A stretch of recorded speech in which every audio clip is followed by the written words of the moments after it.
And so I want to ask you, what's incredible about the Bible?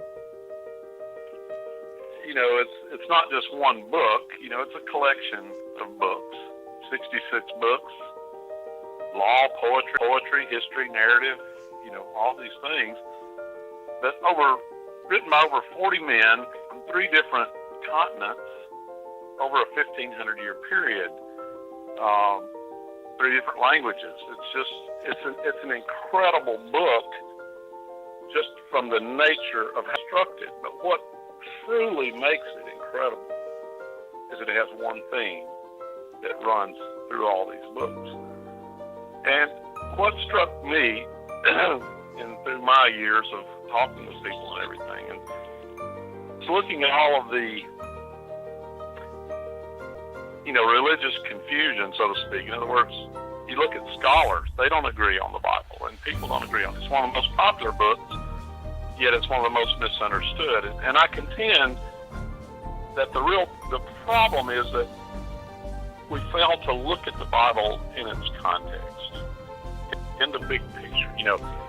Everybody tends to look at it's kind of a forest for the trees thing. We tend to study the Bible in silos of either subjects or doctrines or doctrinal presupposition, but we rarely step back, look at the whole book, understand what the main theme of the Bible is. And I believe, my personal opinion is, if we could look at it in its context, then we wouldn't have as much religious confusion and division as we see.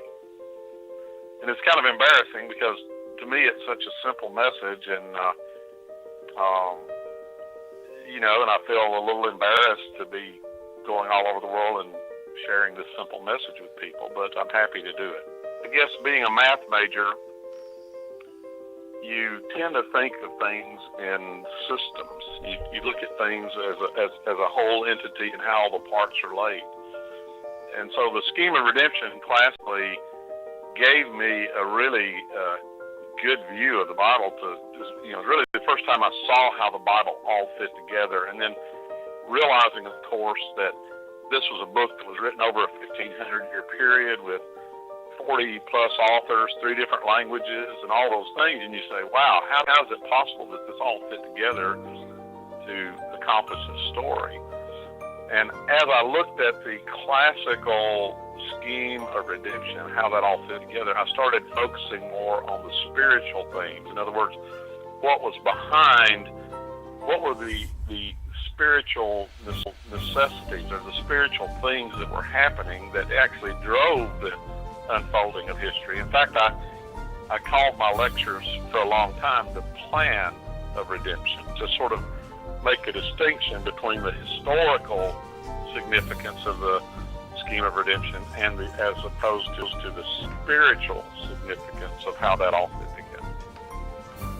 So the scheme of redemption, then, if I can kind of echo back to what I think you're saying, is what the scheme of redemption does is that it takes the historical narrative, which is given to us in the scripture, and then it points to a unified author with a unified plan that transcends all the different writers of all the different books of the Bible.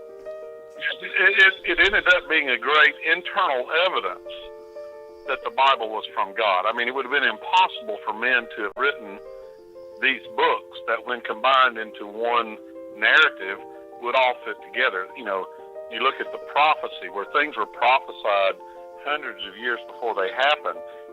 People were accomplishing and doing things that had significant effect on the plan of redemption, and they didn't have any clue or idea what the end product was going to be or how it all fit together. And so when you step back and look at it from that context, from that perspective, you're able to obtain a context that you can't get any other way.